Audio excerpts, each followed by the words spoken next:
আব্বু উঠো, আর কত ঘুমাবা তুমি? উঠো উঠো উঠো আমি ঘুমাই গেলাম। উঠো, দেখো সুবামণি কত আগে উঠে গেছে।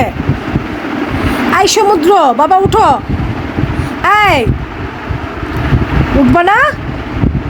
উঠতে হবে তো, উঠো উঠো আব্বু উঠো।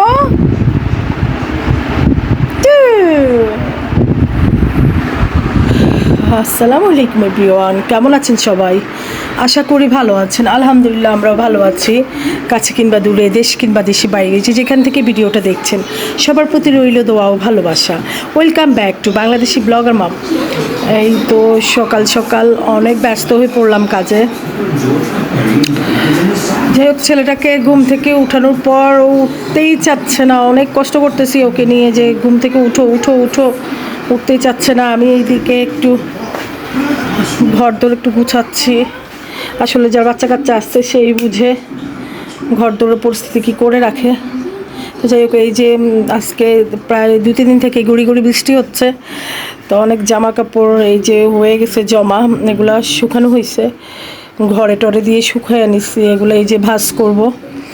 তারপরে এই তো সুবামণির রুমটাও গুছাইয়া ফেলছি। সুবামণির মিস আসবে কিছুক্ষণ পরে, তো এই তো আস্তে আস্তে গুছাচ্ছি। আর সমুদ্র তো এখনও উঠে নাই।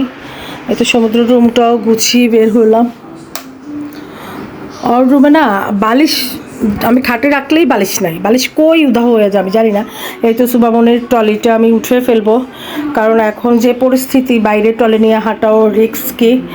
তাই ট্রলিটা ওর মানে গুছিয়ে রাখছি, ট্রলিটা উঠে ফেলবো। এখন আর ট্রলি নিয়ে বের হবো না। আর ওকে স্কুল থেকে মানে আনা নেওয়া করতাম এই ট্রলি দিয়েই। আর এখন যখন স্কুল বন্ধ তখন আর ট্রলি কী করবো, ট্রলি উঠে রাখবো। আর এই তো, আর ছেলের খাটে যখন আমি বালিশ রাখি, বালিশটা কেন জানি থাকে না। ও বালিশ কোথায় কোথায় নিয়ে যায়, ও বালিশ দিয়ে কী করে বুঝি না। ও খাটে বালিশই থাকে না। এই যে ওর খাটটা আমি গুছিয়ে গেলাম, ওইদিকে ওর মশারি খাট থেকে খুলে মশারিটা রাখলাম।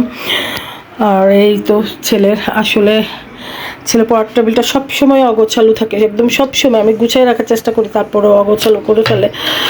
এই তো ছেলের এই যে চশমাটা, আমার মনে হয় মাসে আমি 4-5টা চশমা ওকে তৈরি করে দিয়েছি, বানাইয়া দিয়েছি। এই যে চশমার মানে এভাবে একটা চোখ খুলে ফেলে, কি করে কিভাবে একটা চোখ খুলে ফেলে আমি জানি না।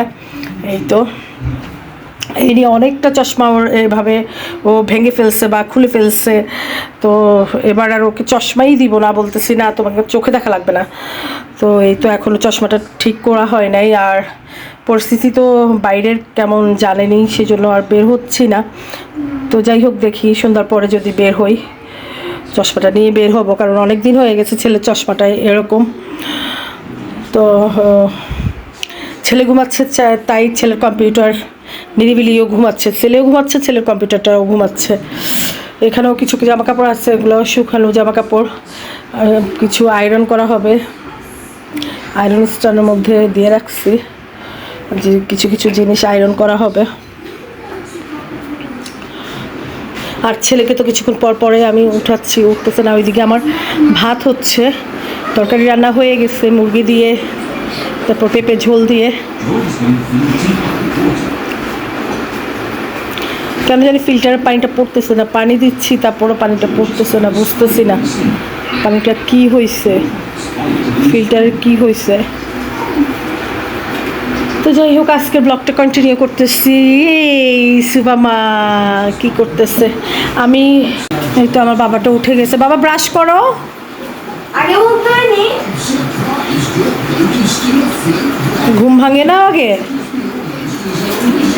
এই তো তো এখানে আমি মানে কয়েকটা রুটি করে রেখেছিলাম। সাধারণত এমন আমার হয় না, কেন যে আজকে এমন হয়ে গেছে আমি বুঝি না। তো রুটিগুলো না একদম কেন জানি একদম নরম হয়ে গেছে, একটার সাথে একটা বেজে গেছে। আমি সকালবেলা যখন ওই যে রুটি দেখতে গিয়েছিলাম তখন রুটি থেকে রুটি খুলতেছে না, একটার ভিতরে একটা রুটি মানে বেজে আছে, আটকে আছে, রুটিগুলো খুলতেই পারতেছি না। তো এগুলোকে দেখি ওই যে কী করা যায়। তো কমেন্ট করে জানাবেন আপনারা কেন রুটিগুলো এমন হয়ে গেছে। তো যাই হোক, এই তো আমার বাবাটা ব্রাশ করছে, উঠে গেছে। আমার লক্ষ্মী সোনাটা বলার সাথে সাথেই উঠে গেছে। এটা কে? এটা আমার মা। চুলের কি অবস্থা? ওকে ওকে মা, আর লাগবে না, আর লাগবে না। জুতা বক্সের মধ্যে, শু বক্সের মধ্যে শু রাখতেছে, ওর জুতা রাখতেছে। তো অনেক জুতা, সেজন্য আর বক্সটা মানে আটকিতেছে না। না না না না মা, লাগ দিতে আমার চোখ দেখাতে। না না, চোর টাকা আসবে না। তোমার চুলের কি অবস্থা? চলো চুল আশ্রয় দিই, চলো। এই যে আমার বাবাটা উঠে গেছে, এই যে বাবাটা উঠে গেছে। নাস্তা দিব, এখন নাস্তা খাবে। তো এই যে আমার সোনা মাটা কি করছে আমার সাথে, ওই যে কাজ করছে কিছুক্ষণ আগে। আমি ড্রয়িং রুমটা একটু গুছিয়েছি, তো নিচের গাড়িগুলো নিজে গুছাচ্ছে, আবার চালাচ্ছে, আবার গুছাচ্ছে। আমার লক্ষ্মী মাটা আমার কাজ করে, সবসময় আমার কাজ করে, তাই না? আমার সাথে আমার কাজ করে। আসলে বাচ্চারা এমনই, যেটা দেখে সেটাই করে, মানে অনুকরণশীল। বাচ্চারা আসলেই অনুকরণশীল। মা বাবার কাছ থেকে বাচ্চারা যাই দেখবে তাই শিখবে, ফ্যামিলি যাই শিখাবে তাই শিখবে। এটা আসলে ফ্যামিলির কাছ থেকে মানে আপনার ছেলে মেয়েদের মানে শিক্ষাটা প্রথম গ্রহণ করে আমার যেটা মনে হয় সেটা হচ্ছে তার ফ্যামিলি থেকে। কারণ একটা বাচ্চা ছোট থেকে কাদামাটি হিসেবে, একটা কাদামাটি বলতে গেলে একটা বাচ্চা কাদামাটি, ছোট থেকে সে বড় হয় তার ফ্যামিলির কাছ থেকে। তো মা ডাকটাও শুনে একদম ছোট থেকে তার ফ্যামিলির কাছ থেকে। তো যাই হোক, ছোট একটা বাচ্চা যখন মানে ধীরে ধীরে বড় হয় তার ফ্যামিলির কাছ থেকে আসলে সে আসল শিক্ষাটা গ্রহণ করে। যদি ফ্যামিলি শিক্ষাটাই না দিতে পারে, আসলে সেই কি বলবো, সেই ফ্যামিলিটাই আসলে ব্যর্থ। যে ফ্যামিলি তার বাচ্চা কাচ্চাকে শিক্ষা দিতে পারে না, মানুষের মতো বলে যে লেখাপড়া করলেই মানুষ হয়ে যায়, আসলে তা না। লেখাপড়া করলেই মানুষ হয় না, মানুষের মতো মানে যদি মানুষ করতে পারে, লেখাপড়া বলতেই যে মানুষ হয়ে গেছে, ওকে লেখাপড়া করে ফেলছি, ও অনেক অনেক ডিগ্রি অর্জন করছে, ও মানুষ হয়ে গেছে, আসলে তা না। মানুষ হতে হলে একটা সুন্দর মনের অধিকারী হতে হয়। আমি যেটা ছোট্ট একটা মানুষ, আমার মানে ছোট্ট একটা মাথা, ছোট্ট একটু জ্ঞান, সেই জ্ঞানেই আমি বলতেছি যে আসলে মানুষ হতে হলে মানুষের আগে ভালো মনের অধিকারী হতে হবে। আর সেই ভালো মনটা তৈরি করার জন্য ফ্যামিলি সবচেয়ে বড় ঢাল। ফ্যামিলি তার সেই মানসিক বিকাশটা ফ্যামিলি থেকেই ঘটে।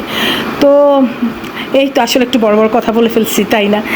কি বলবো, সব আপনাদের মতো এত গুছিয়ে কথা বলতে পারি না। তো মানে আমি দেখি অনেক আপুরা ভাইয়ারা অনেক সুন্দর করে ব্লগিং করে, অনেক সুন্দর করে উপস্থাপন করে, অনেক সুন্দর করে কথা বলে। আসলে আমি যেমন তেমনই, আমি হুটার ব্লগ তৈরি করে ফেলি এবং হুটার যেটা মানে পারি সেটাই বলি, গুছিয়ে কথা বলতে পারি না, আপনাদের মতো এত সুন্দর করে কথা বলতে পারি না, তাই ক্ষমা দৃষ্টিতে দেখবেন। তো এই তো আজকের ব্লগটা কন্টিনিউ করতেছি সকাল থেকেই, তো সাথেই থাকবেন।